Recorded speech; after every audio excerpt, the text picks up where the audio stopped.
और अब आपको सीधे लिए चलते हैं उत्तराखंड के चमोली, जहां पर भाजपा प्रत्याशी के समर्थन में जनसभा आयोजित की गई है, जिसमें उत्तराखंड के सीएम पुष्कर सिंह धामी मौजूद हैं।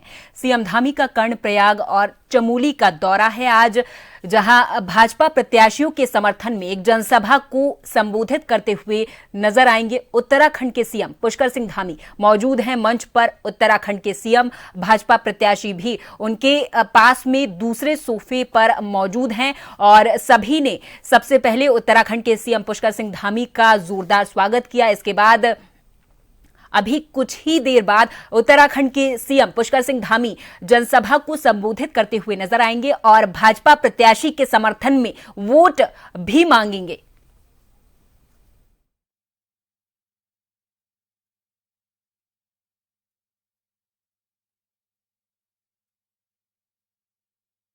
स्थलीय निरीक्षण करेंगे और अधिकारियों को इस दौरान उन्होंने निर्देश भी दिए हैं। 100 से ज्यादा माफियाओं को जेल की सलाखों के पीछे भेजा। वहीं पिछले 2.5-3 वर्षों में 19,000 से भी ज्यादा लोगों को पारदर्शिता के साथ नौकरी में लगाने का काम किया है। भाइयों बहनों, ये कोई इतना आसान काम नहीं था। पहले गरीब माता पिता के बेटे और बेटियां अपनी परीक्षाएं देते थे, लेकिन उनकी मेहनत होने के बाद भी, उनके अंदर योग्यता, क्षमता, प्रतिभा होने के बाद भी उनको चयन का अवसर नहीं मिलता था। चयन उनका होता था जो नकल माफियाओं से सांठगांठ करते थे, नकल माफियाओं के साथ मिले होते थे, और योग्य और क्षमतावान गरीब माता पिता के बेटे और बेटियों का हक मारा जाता था, उनके भविष्य के साथ खिलवाड़ होता था। भाइयों बहनों, हम सख्त नकल का कानून लेकर आए। उसका परिणाम हुआ कि आज हमारे यहाँ के वही बेटे और वही बेटियां जो पहले परीक्षाओं में बैठते थे, उनका चयन नहीं होता था, आज उन्हीं का चयन एक साथ 1 में हो रहा है, 2 में हो रहा है, 3 में हो रहा है, 4 परीक्षाओं में वो चयन हो रहा है। भाइयों बहनों, अभी पीसीएस परीक्षा का परिणाम आया है।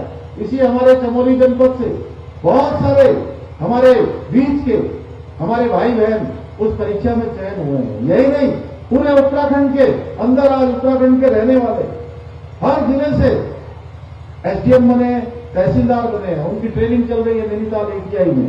भाइयों बहनों, हमारी सरकार उत्तराखंड के सांस्कृतिक मूल्यों और डेमोग्राफी को सुरक्षित रखने के लिए भी संकल्पबद्ध होकर काम कर रही है। हमने प्रदेश में सख्त धर्मांतरण का कानून लागू किया है। दंगारोधी कानून लागू करने के साथ साथ लैंड जिहाद और खुल जिहाद जैसी जो घृणित मानसिकता है, उसके खिलाफ भी हमने कठोर कार्रवाई की है।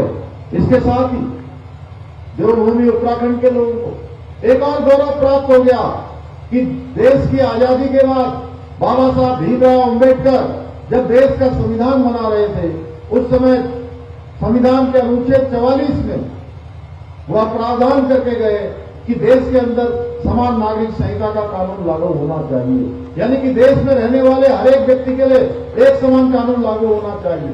भाइयों बहनों, ये समान नागरिक संहिता लागू करना, यहाँ विधेयक बनाना, ये गंगोत्री देवभूमि उत्तराखंड से निकालने का काम आप सब लोगों ने किया है। ये विधेयक के रूप में पारित हो गई है और इसी माह ये एक्ट बनकर तैयार हो गया है। हम उसको लागू करने जा रहे हैं। इतना ही नहीं, अब बाहर से जमीन खरीदने वालों के खिलाफ भी हम कठोर कार्रवाई कर रहे हैं। उसकी भी गहनता से जांच कर रही है। और